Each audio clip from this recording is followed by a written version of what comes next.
All right, gonna start recording, and we're gonna go over to the 4-panel chart,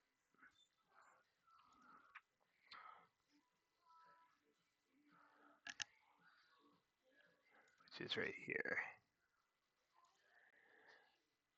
Okay. Give that a second to come up for you guys. All right. Quick reminder too for you guys. I know you guys follow me along with this stuff too. You can always grab this particular chart anytime you want to in the chart section. So if you want any of the charts that I have up here, they're all available in the charts channel. You can merely just grab them. The trick to it is that when you click on that link, it will take you to a browser, not your app. What you do then is then you save that chart, you give it a name, and you save it, and then you can go ahead and close that browser and open up your app, and it will be in there so that you can manipulate it the way you want to. So this is true for all my charts. If you have them, you should go there. Another interesting point too that I've noticed a lot of people actually use the browser version of TradingView on their computers. The browser version of TradingView is absolutely horrible. The features don't work properly. It is a complete abomination. If you do not have the app version on your PC or Mac, you need to go to TradingView.com and download those versions. They are the reason why we use TradingView because they're so much better. So sorry for that little side note, but all right, now we got this popped up. So yesterday we had some expansion. Obviously, we saw that SPY coming up here. We actually closed the day right in range with 718. 43-ish. I have 63 on my other chart too. But regardless, we closed the range right at where I thought our highs would be. I know we plopped over a little bit, but we're right in that spot.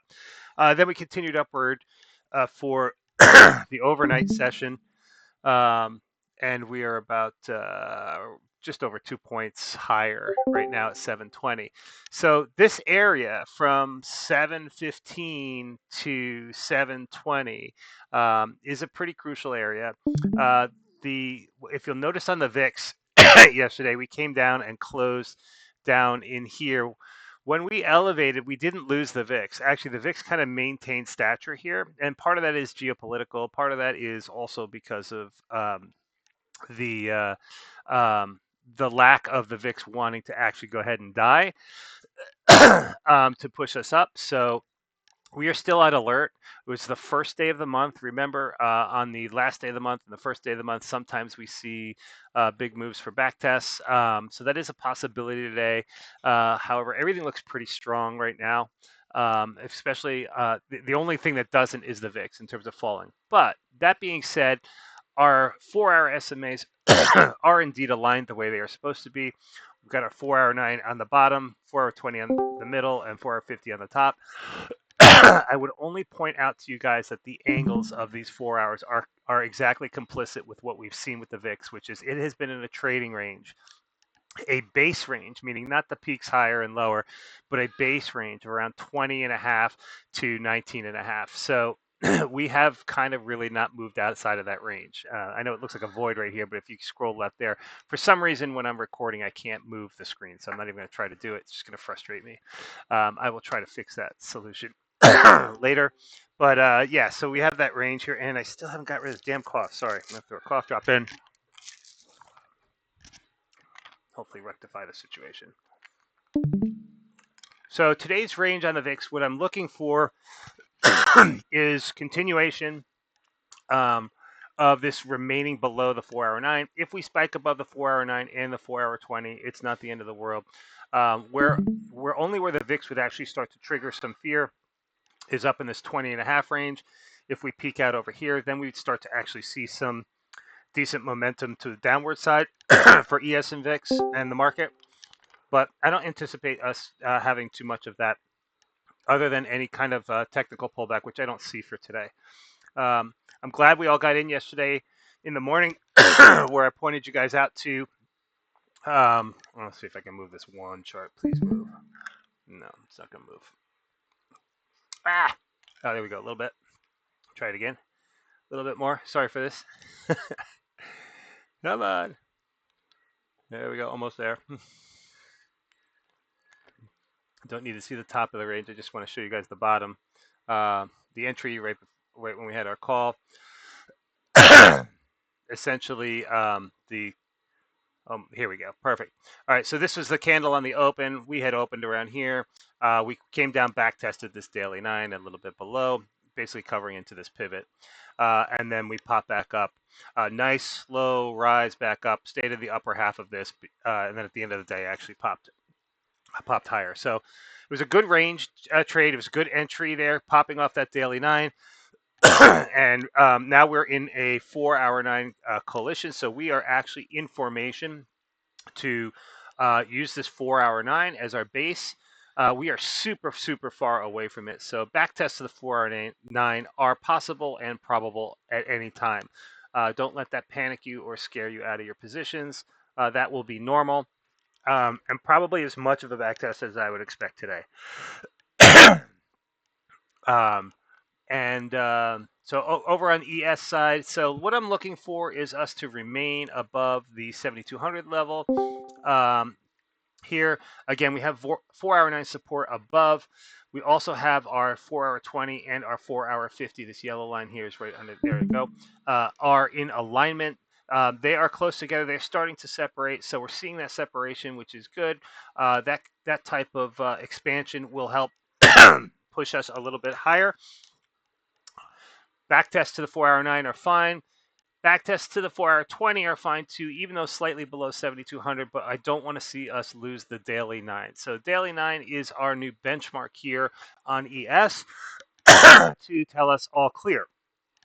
I will hedge anything below the daily 9 on ES. So if we get below the daily 9 ES, all my majors get hedged, and that's where I am from now. So I am dropping my constant hedge and just using this as it. It's far enough away where I can plan for that if it's happening. Set your alerts. Set your alerts for your 4-hour 9, your 4-hour 20, whatever you need to do so that you have gives you enough time to get in there. Otherwise, I expect us to continue to rise today and likely over the weekend. I believe we probably will close today at the high of the day. So it's a Friday. Really, really hard to call something like that. That is my gut bias. I don't know if I would trade against that right yet. Maybe at the 4-hour swap at 115, I'll have a little bit more strength in my conviction that we're going to be able to do that. But right now, it looks like we're going to be trading in that general direction for the most of the day. Maybe with a quick 4-hour 9 back test before we get there. Um, all right, that's the 4-hour chart. Now I am going to switch us over to the war chart. If I can get there. Let's see. Here we go. All right, on this chart here, try to drag it down a little bit. This is again showing us ES. I think it's just lagging me. It won't let me touch it. Ugh, so annoying. Okay. Well, looking at the downside of ES, you have your 4-hour 9, which is at that 72.25 down below here. So we don't have any of that on here. But more importantly, looking at oil, we are down off the highs of 105, 106. We're crawling down to the lows for today already at 102. The reason for that is because the Iranians have responded to something that was sent to them yesterday. We don't know what that is or what that means, but they have sent some sort of a counter proposal. All nonsense. None of it matters. Oil will spike again. We will see oil come up, but there is this decoupling of the VIX and oil for now. I believe they will recouple once we bomb some targets, which I do believe we're going to do still. I don't believe Trump can walk away from there without doing something. I don't think it's in his genetics to do so, especially since they're not capitulating to the complete surrender type terminology. So right now they're decoupled. Oil will have less of an impact on the market as it wavers around here. But once I think it hits that 105 level and spikes up maybe into 107, I believe the VIX will recouple with oil, and that's what will help to push the markets down for any kind of pullback. you will have ample time to see this all happen in real time. So not a big deal. I am still 100% on the opinion that anything that happens like that will, in fact, be almost immediately recoverable. So by that I mean if we do get a oil spike or a VIX spike, or we have a technical pullback, anything happens that brings us down to daily 9 ES, or even below that to the 4-hour 50, which is still below it, that we will recover from that. And I'm not concerned about those types of calls. Those are buying opportunities. We want to buy all dips above the 4-hour 50 ES, all dips to the daily 9 if we get them, which means anything above the daily 9 on SPY we want to take care of as well. Let me just shift you guys over to the daily chart to show you a little bit more of that, so you can see a little of the conviction in the trading action that we have here.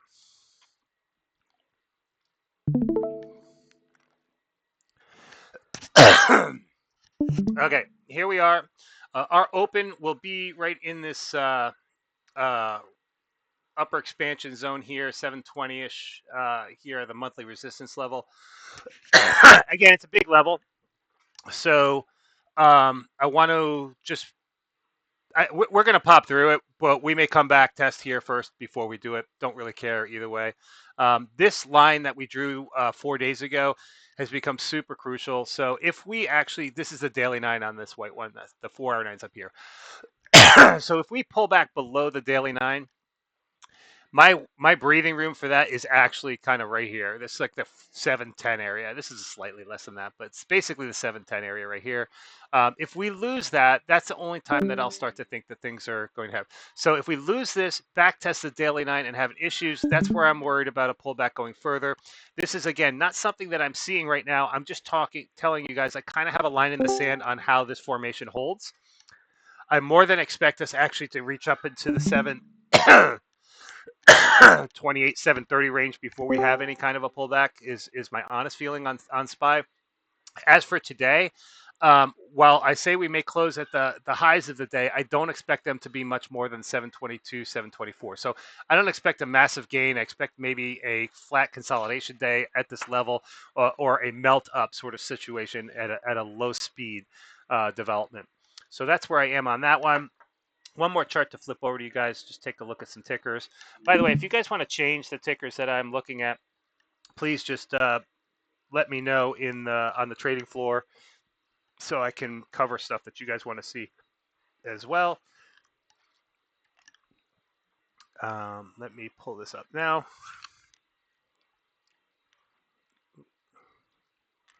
Sorry, it's taking a second. I think I'm having processing speed power. That might be my issue. I bet you it is, which is really, really odd. I guess I have too many monitors up. All right, here we go. Okay, popped up. Hopefully you guys can see this now. This is an 8-panel chart. Just looking at the guys that tend to be a part of the market surge and retraction. We talked about Tesla yesterday.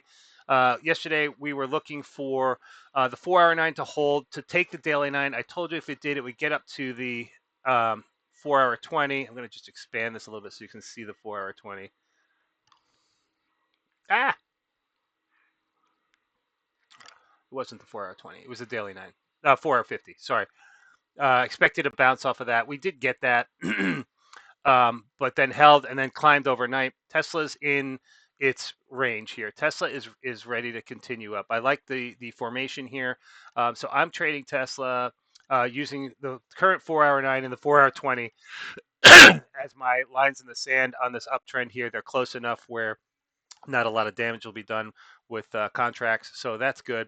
NVIDIA, not there yet. So we came down yesterday. We've definitely formed what could be considered a bottom. I've never been a fan of bottoms shaped like this, where the tail on the knife is lower than the formation. So I'm not a big fan here of that, and I have no reason whatsoever to force myself into this position. The reason being is our daily 9, our 4-hour 9, are all pointing down. Our 4-hour 20 pointing down. We have a ton of resistance here. So while while shares or leverage indices may be good plays going in through here, you guys know that I'm mostly options. So from an option standpoint, this is just too much of a battle to even fuss about. So unless I buy something longer term, I'm not even going to bother playing NVIDIA here. That being said, this could be a bottom, and we do have support here at the daily 20. The oddity of where we stopped down here from a structural standpoint is why I really don't love what we had. And it just may be nothing. We may need to just tick down to this 197 range and then pop, and that may make it a little bit more palatable for me. But right now, it's not worth it for me. So I'm going to skip NVIDIA. Google, nothing you could do here, in my opinion. We're at the top. It doesn't mean it's not going more. I want to see a back test of a 409 or let it come chase. Otherwise, if you want to rise, so here's a great one with Google because Google does tend to continue to run afterwards. What you could do is you could use a lower time frame group of SMAs, like the 1 hour, and let that use as your chase if you want to do short-term trades with Google. Um, longer term stuff. I suppose you can enter here on the as well. My only concern again is that if there is a technical backtest for Google, it's probably going to be half the rise we got, bounce and then go. So, and that does typically happen within the first month. We are getting into a new month though. May is if you look at the history of May tend to be at least the last 2 or 3 have been really aggressive in terms of growth. I expect Google to be at the top of the pack doing that as well. The Qs, flat overnight. Not much to talk about here. They are performing differently than SPY. That is the keynote you need to understand. So, tech sector has led. Now, tech sector is bleeding a little bit. That little bit of blood right there has decoupled the Qs from SPY.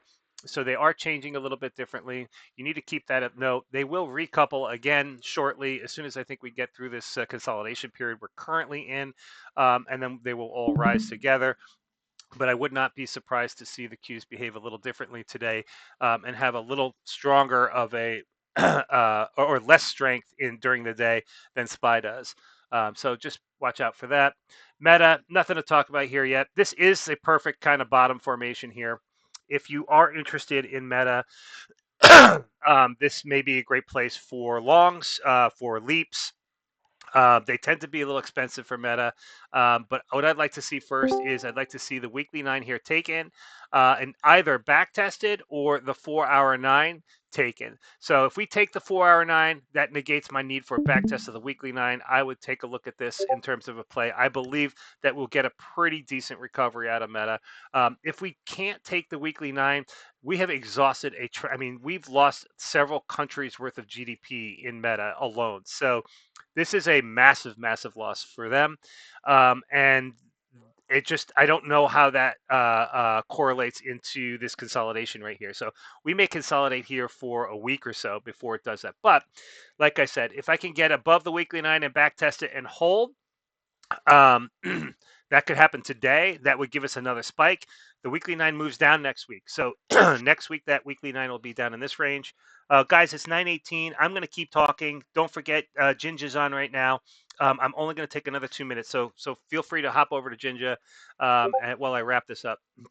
Um, so anyway, so in terms of Meta for longer term, I want to see a little bit more formation here. Taking the 4-hour 9 would do it for me to give me a little bit of strength.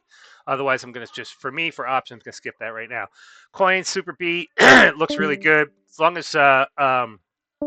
as long as we see strength still in Bitcoin and we hold this 4-hour 9. Just keep in mind this 4-hour 9 is flat. Okay, so I like where we are right here. I think coin is a player to jump into right now. We do have resistance here at the daily 9 and 450. Typically with coin, and I've seen this a lot with coin, we will have a strong rejection here. So short-term plays up here, very good. I know that's all you're looking for anyway.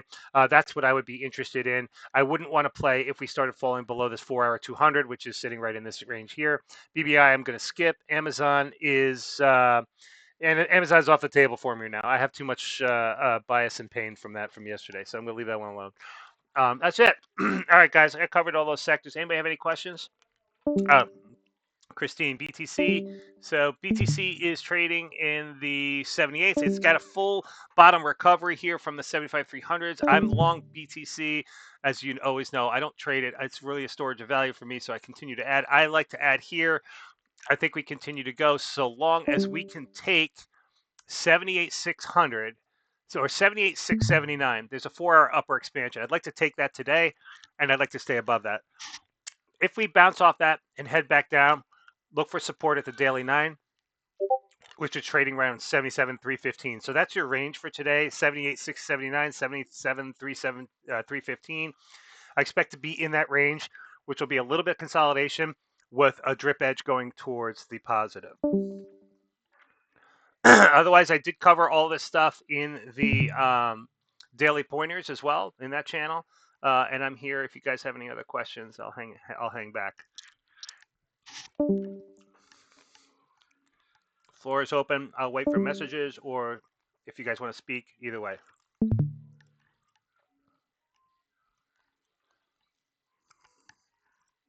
All right. I am going to shut